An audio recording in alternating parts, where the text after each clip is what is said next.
Hello friends, నమస్తే. ఇదేంటో చూసారా? కాలీఫ్లవర్ ఫ్యామిలీ అన్నమాట. ఇది బ్రోకలీ సాలడ్స్కి టాపింగ్కి యూజ్ చేస్తారు.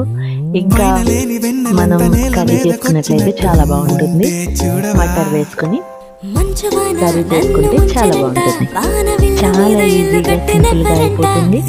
చూడండి, ముందుగా తాలింపు దినుసులన్నీ వేసుకున్నాక ఉల్లిపాయ పచ్చిమిర్చి కూడా వేసి వేసుకోవాలి.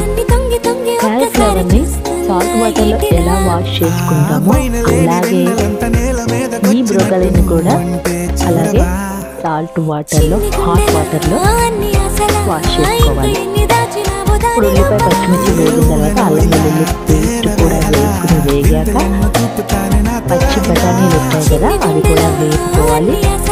కొంచెం వేగిన తర్వాత బ్రోకలీ కూడా వేసుకుని కొంచెం బాగా మగ్గిన తర్వాత ఇదేంటంటే టమాటో పేస్ట్, అది కూడా వేసుకొని బాగా ఫ్రై చేసుకోవాలి.